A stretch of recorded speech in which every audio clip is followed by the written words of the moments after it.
Good day, everybody, and welcome to the Battle of Forinthry, a short quest that is the much-awaited finale of the Fort Forinthry season. This quest essentially acts as a tutorial to the Zemouregal and Vorkath boss fight. To get started, you need to talk to the Raptor at Fort Forinthry, and you need to have completed the rest of the Fort Forinthry quest lines up through Ancient Awakening.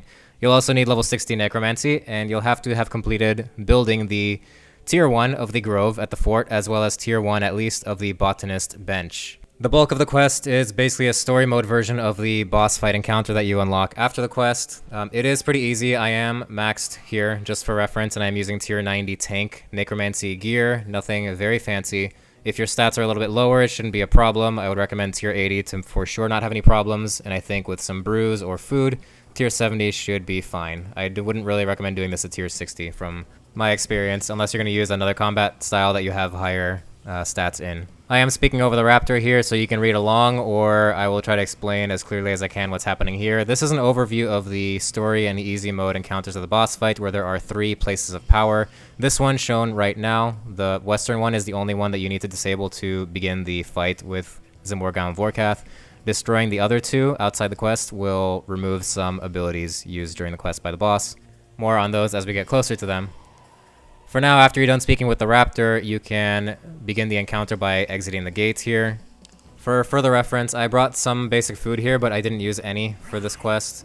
I also just brought a extreme necromancy potion, which was more than enough. For these 3 places of power, to get through them, you just need to kill the undead giant at each one, which has about 60,000 HP, not much of a challenge for most players. And after it's dead, you can click on the place of power to disable it. You should notice too, as soon as you walk through the gate, that you automatically start following the Raptor and heading here. After I destroyed this place of power, my character started automatically walking to the second one. If that doesn't happen to you, just walk over to it yourself.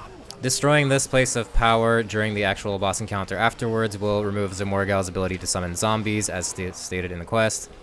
So the giant is dead. You don't need to kill anything else here. I think I wasted my time just auto-retaliating, but you just need to disrupt the place of power and then move on, either automatically or by yourself. I believe once all enemies are dead, you'll follow the Raptor automatically. So, just proceed to the next place and fight the giant there.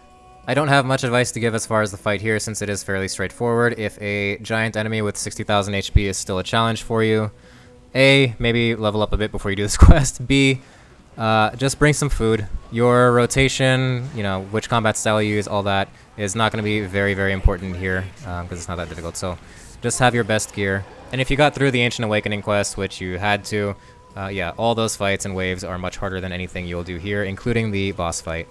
So, once the second spot is disrupted, by the way, this one in post-quest boss fight will remove Zemouregal's ability to use bone spikes. I still don't know what that is because this is day of release. Anyways, rinse and repeat on the southern point. I wasted more time here fighting enemies I didn't need to, but just run to the south and kill the giant and disrupt the place of power. I'm going to fast forward through this one because it's a bit repetitive.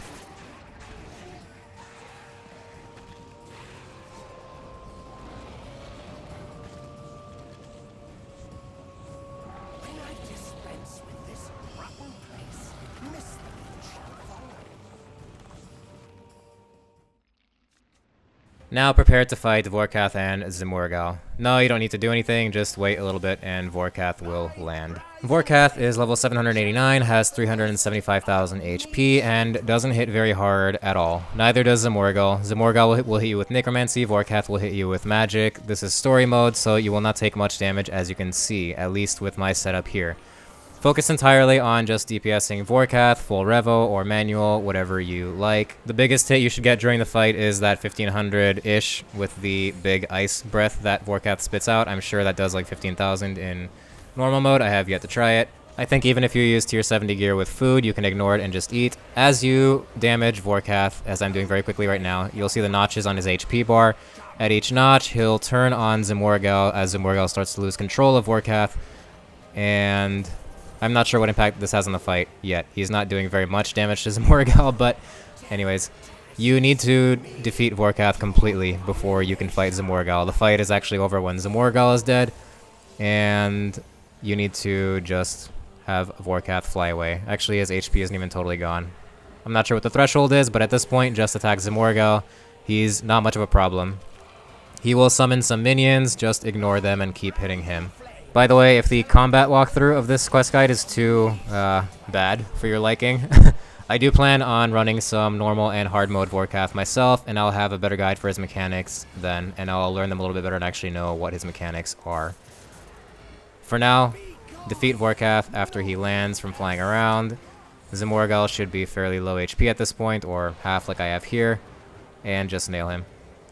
If you are having trouble, you can use the Necromancy Darkness spell, invocation, whatever it's called.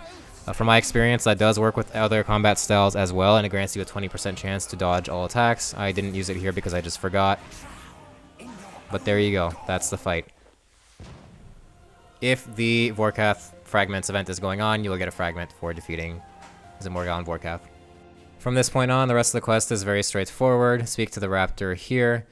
You will need to find the groups of survivors, which is everybody in the fort. There are 5 groups of people. You can just spot them by the yellow dots on your minimap.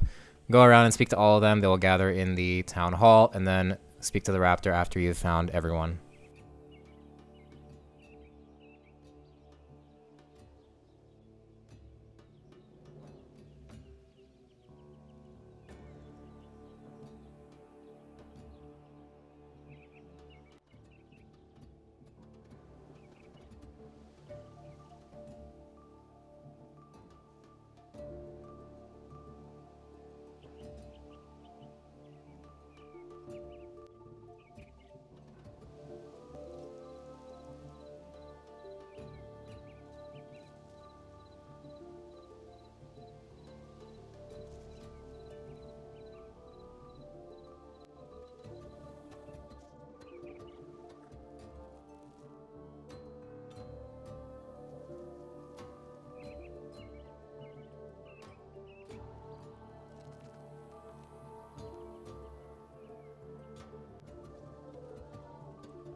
Taking care of the big hole in your fort wall is quite simple. Speak to Bill to get started. He will point you to some stone supplies. You only need to grab 4 stone wall segments. I didn't know how many you needed here.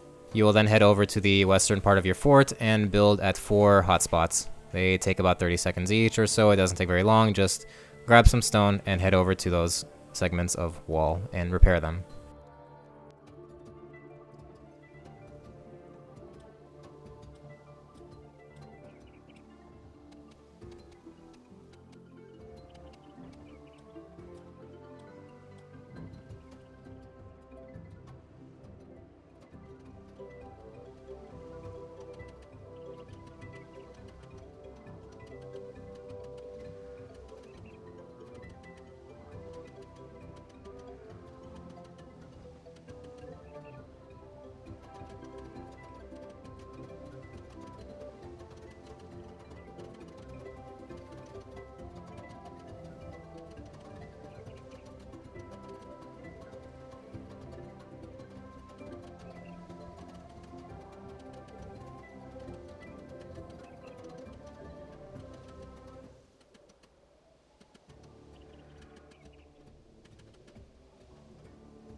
Once you're done there, head back to the fort and speak with Aster to get the banquet started.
From here, speak to the raptor again, and then follow along to find the little trapdoor to where Zemouregal is being held and speak to him. The quest is essentially over from there after one more cutscene. Congratulations. And I will show it briefly at the end, but you can play the normal mode and hard mode Vorkath boss fight in the town hall at a little memorial statue thing. Thank you very much for watching. If you've made it this far, please consider subscribing and liking this video if you want more helpful content like this. And as I mentioned, please keep your eyes out for a very basic normal and hard mode Vorkath guide that I will try to make. I will try to keep it simple, full revo, probably with Necromancy to make it accessible. Alright, take care, and I'll catch you all in the next one.